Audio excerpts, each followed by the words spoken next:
Now the yuletide is drawing fast near, and for the first time in a while, it looks like queues may be resuming at fuel stations.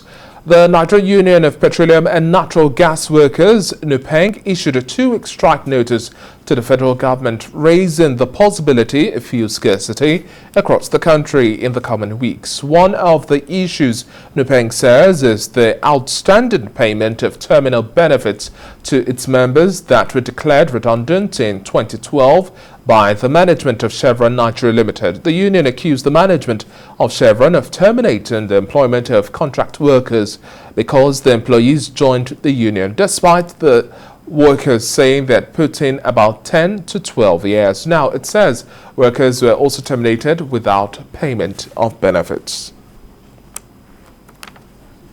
Joining me now to discuss this and more, looking at the demands of the body and the impact of the likely strike action and also cases of looming fuel scarcity and queues in cities like Abuja, I have the Southwest Zonal Chairman, Mr. Tayo Aboyeji. Good to have you on the show this afternoon.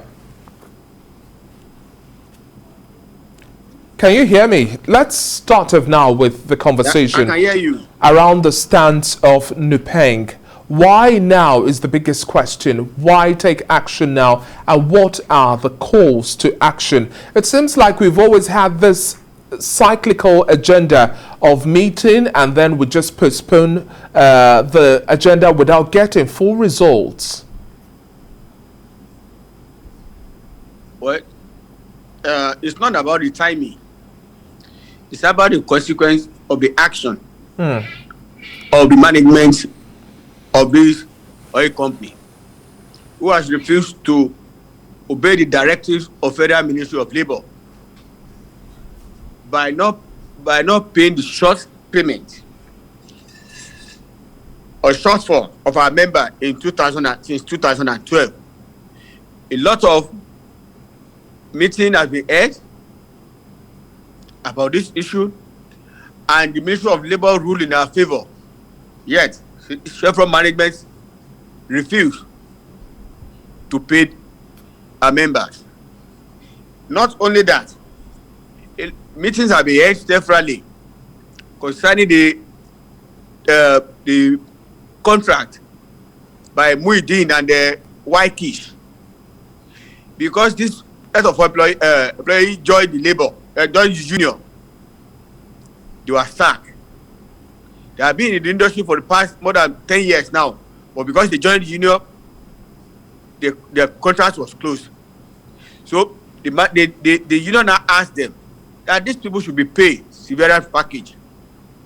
We are in the Ministry of Labor as well, and the ministry ruled in our favor, but the several managers were adamant. They refused to pay. So it's not about the timing or why now. It's about the reversal of the management of Chevron to do the needful. Mr. Aboyeji, now the terms are clear from your stance. The terms are clear. What do you expect in terms of actions to be taken? And we all know that the reality on ground does not afford us NUPENG taking this action of strike, because that will literally ground the entire country to a halt. Our expectation is that this management will pay the benefits of our workers. That is just our expectation. As for the consequences of our action, we are not to be blamed. The management of Chevron has to be blamed. I earlier told you that we had a meeting severally with the management of Chevron in the Federal Ministry of Labor, and the directives have been given to them long time ago. But one of the issues is the app take place in 2012. So if you now decide that since 2012 the management of Chevron has not been able to resolve the matter and pay our members, so we won't expect us to fold our arms, and that is just the directive of or you said the press conference or press statement issued by the president of the union and the general secretary. Mr. Aboyeji, as well, what's your thought? What do you think is the reason for this law, for this delay in reaching a resolution? What do you think is the element here delaying a resolution, getting things done and having the result you anticipate?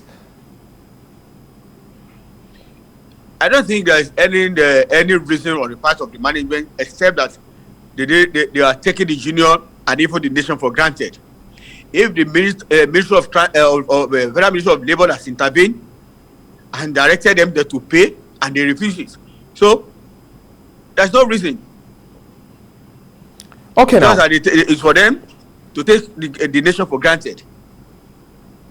Okay, now the body has also given a 2-week notice in terms of taking action if there's no shifting grounds. What's the worst that might likely happen?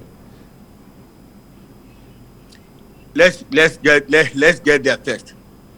And then are you positive that at the end of all of these meetings, are you positive at the end of these meetings this year would reach a resolution? Because this is not the first time we're having threats of strike being pronounced. This is not the first time we're having meetings upon meetings. This is not the first time we're not necessarily resolving these issues.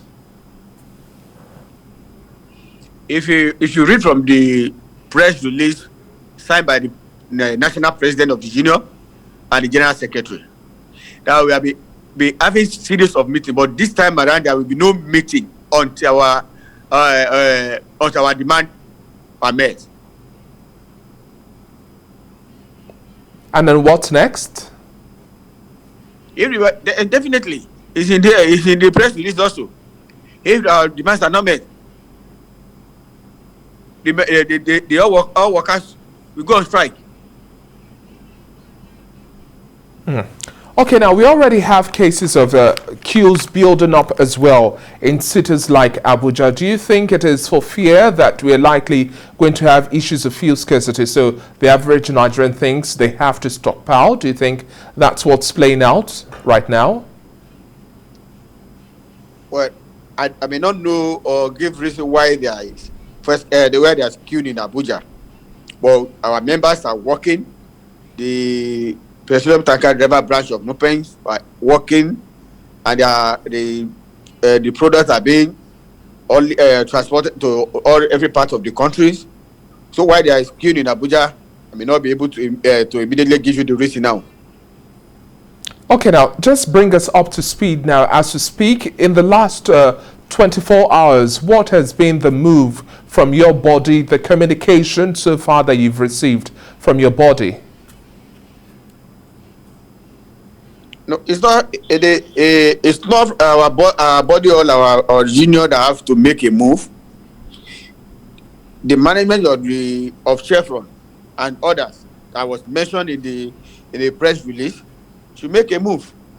And what we are not expecting them to call for a meeting. We're expecting that they should pay our members all their benefits. Now, Mr. Aboyeji, you also understand that the payment process might likely take a while. What are the terms of payment if you reach that board of communication? How do you see the terms of payment come through? Are you open to a dialogue on staggered payments, or you are insisting you want a one-off payment looking at the duration of time workers have worked for without having severance packages and then let to go? Are you telling me that somebody that owes me money in 2012 will now be telling me in 2021 that you want to stagger the payment? That should not be that should not be fair. They know they owe this money since 2012. All what we want is that they should pay all our money. They also pay all the monies owes the workers. So, Mr. Aboyeji, we'll wrap up our conversation now. You made mention of the fact that you wait until the worst has happened before you now take action. But I still would like to feel your pulse. Now, in terms of getting a response, in this situation, you don't necessarily have a favorable response or a favorable conclusion. What will happen next? Likely, let's just put the best and worst case scenario forward.